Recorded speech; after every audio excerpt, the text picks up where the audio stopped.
গোগামুখৰ মিংমাং বদতিত অৰুণাচলী নিৰ্বিচাৰ গুলীচালনাৰ বিৰুদ্ধে আজি লখিমপুৰৰ অসম অৰুণাচল সীমান্ত বান্দৰডুবাত 15 নং ৰাষ্ট্ৰীয় ঘাইপথ অৱৰোধ কৰি প্ৰতিবাদ সাব্যস্ত কৰিলে TMK আৰু MMK সহ প্ৰতিবাদকাৰীয়ে। অৰুণাচল চৰকাৰ প্ৰশাসনে অভিযুক্তৰ বিৰুদ্ধে কোনো ধৰণৰ ব্যৱস্থা গ্ৰহণ নকৰাত ক্ষোভিত হৈ পৰিছে প্ৰতিবাদকাৰী।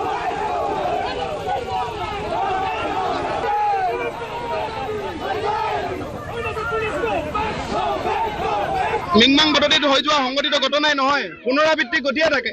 গতিকে আমি স্পষ্টকৈ দাবী জনাইছো, এনেধৰণে খিলঞ্জীয়া ভূমিপুত্ৰ মানুহবিলাকক আৰু মৃত্যুৰ মুখলৈ কিমান দিনলৈ ঠেলিব, আৰু কিমানজনক আপোনালোকে ঠেলিলে হয়তো সীমা সমস্যা শেষ কৰিব। গতিকে স্পষ্টকৈ দাবী জনাইছো, কেন্দ্ৰ চৰকাৰ, অসম চৰকাৰ, অৰুণাচল চৰকাৰ হেমাইৰ কাৰণে খিলঞ্জীয়া ভূমিপুত্ৰ নিৰী মানুহ, অসমীয়া মানুহ আজি মৃত্যুৰ মুখলৈ ঠেলি দিছে। গতিকে আমি স্পষ্টকৈ দাবী জনাইছো, দুয়োগৰাকীক এৰেষ্ট কৰাৰ পিছত তেওঁলোকক বৰ্খাস্ত কৰিলেহে, যেতিয়ালৈকে নকৰে তেতিয়ালৈকে আমাৰ তেওঁলোকৰ অৰ্থনৈতিক অৱৰোধ কৰাৰ সিদ্ধান্ত অনিৰ্দিষ্টকাললৈ সিদ্ধান্ত গ্ৰহণ কৰা আছে, এই কথা স্পষ্ট।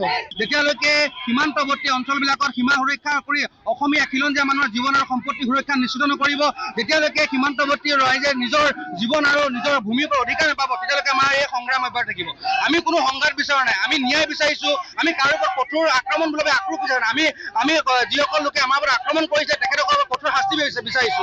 আমি অৰুণাচল প্ৰদেশৰ লগত বসবাস কৰা যিসকল দুষ্কৃতিকাৰী লোকসকল আছে তেখেতসকলক অৰুণাচল চৰকাৰে অতি গ্ৰেপ্তাৰ কৰি অসম চৰকাৰক গতাই দিব লাগিব, অন্যথাই প্ৰতিবাদ স্পষ্টভাৱে হৈ থাকিব।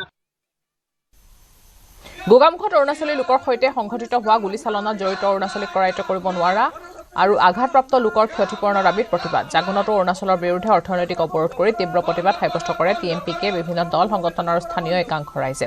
গুলীচালনাত আঘাতপ্ৰাপ্তক উচিত ক্ষতিপূৰণ নিদিয়াৰ পৰ্যন্ত অৰুণাচল সংযোগী পথসমূহ অনিৰ্দিষ্ট কাললৈ বন্ধ থাকিব বুলিও সকীয়াই দিয়ে। তিনিচুকীয়া জিলা সমিতিৰ উদ্যোগত আমি এই দিৰা গেটত আমি পুৱা 5 বজাৰ পৰা এতিয়ালৈকে আমি উক্ত কাৰ্যসূচী আমি গ্ৰহণ কৰি আছো, আৰু এই কাৰ্যসূচী আমাৰ যেতিয়ালৈকে আমাৰ দুখীসকলে ন্যায় নাপায় আৰু যি দুখীসকলক উচিত শাস্তি প্ৰদান নকৰে তেতিয়ালৈকে এই আমাৰ পথ অৱৰোধ কাৰ্যসূচী আৰু অৰ্থনৈতিক পথ অৱৰোধ কাৰ্যসূচী চলি থাকিব। 10 আগষ্টত ধেমাজিৰ মিংমাং বদতিত অৰুণাচলীয়ে নিৰীহ অসমীয়া মানুহৰ ওপৰত গুলীচালনাৰ বিৰুদ্ধে অৰুণাচলী চৰকাৰৰ বিৰুদ্ধে শোণিতপুৰ জিলা TMK অৰুণাচল বালিপাৰা সংযোগী পথ অৰ্থনৈতিক পথ অৱৰোধ কাৰ্যসূচী ৰূপায়ণ কৰিছে। চাৰিদুৱাৰৰ ছটাই TMPK পথ অৱৰোধ কৰি বিভিন্ন শ্লোগানেৰে পৰিৱেশ উত্তাল কৰি দিলে। আহতসকলক অৰুণাচল চৰকাৰে 20 লাখ টকা ক্ষতিপূৰণ দিয়াৰ লগতে উক্ত ঘটনাৰ সৈতে জড়িত লোকসকলক চিনাক্ত কৰি উচিত শাস্তি প্ৰদানৰ দাবী জনায়।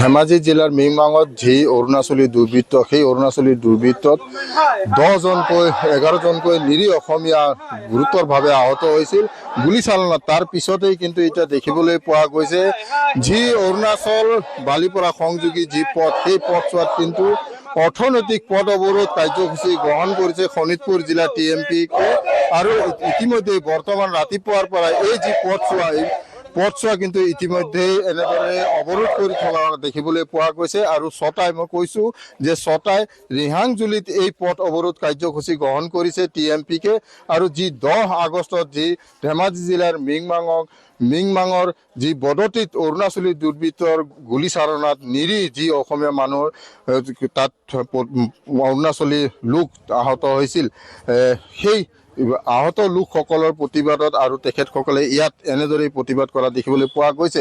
TMPKৰ সদস্য আছে, মই তেখেতৰ পৰা এই ক্ষেত্ৰত জানিবলৈ চেষ্টা কৰিম। হয়, কি ক'ব আপোনালোকে? ইতিমধ্যে অৰ্থনৈতিক যি পথ অৱৰোধ অনিৰ্দিষ্ট কাললৈ এই অৰুণাচলটো যি বালিপাৰা সংযোগী পথ আপোনালোকে অৱৰোধ কৰিছে, কি ক'ব? হয়, আমি বদতিত যিহেতু 2-3 দিন আগত যিহেতু ঘটনা এটা গ'ল, সেইটো কাৰণে আমি অৰ্থনৈতিকভাৱে আমাৰ এই পথ অৱৰোধটো অনিৰ্দিষ্ট কাললৈকে, যেতিয়ালৈকে আমাক অৰুণাচল গভৰ্ণমেণ্টে চিনাক্ত কৰি পেলাই এই কালপ্ৰিটকেইটাক এৰেষ্ট নকৰে তেতিয়ালৈকে এই পথ বন্ধ এই অৱৰোধটো অনিৰ্দিষ্ট কাললৈকে চলি থাকিব। তো আমি TMPK এটা কথা স্পষ্ট যে আমি TMPK হস্ত্ৰ ধৰি কেতিয়াও আন্দোলন কৰা নাই, আৰু হস্ত্ৰৰ কথা আমি কেতিয়াও নাভাবোঁ আৰু চিন্তাও নকৰোঁ। তো সেইটো কাৰণে TMPK হিচাপে আমি দাবী জনাব বিচাৰিছোঁ যে অৰুণাচল গভৰ্ণমেণ্ট আৰু অসম গভৰ্ণমেণ্টক, যিহেতু আমাৰ সীমা বিবাদ, এই সীমা বিবাদটো অসম চৰকাৰ আৰু অৰুণাচল গভৰ্ণমেণ্টে বহি মেলি এই সীমা বিবাদটো উচিত তদন্ত কৰি মেলি তো চিজিল কৰি দিব বুলি আমি আশাবাদী।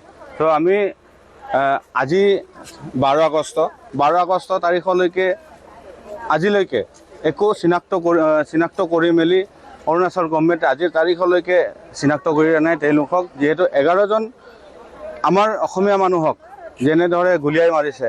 তো আজিৰ তাৰিখলৈকে ইহঁতৰ গৃহ বিভাগটো ইমানেই ঢিলা যে বস্তুটো তেওঁলোকে আজিৰ তাৰিখলৈকে চিনাক্ত কৰি মেলি আজিলৈকে এটা কাল্পিতক ধৰি দিব পৰা নাই। তো অৰুণাচলত সেই কথা বাৰম্বাৰ আমাৰ অসমীয়া মানুহৰ কাৰণে এই অত্যাচাৰটো চলি আছে। যিহেতু 1-2 বছৰ আগতো আপোনালোকে গম পায়, নিউজে পত্ৰই এনেকৈ ভালুকপুং ৰোডতে আৰু এবাৰ আমি পথ অৱৰোধ কৰিছিলোঁ সেই ক্ষেত্ৰতে।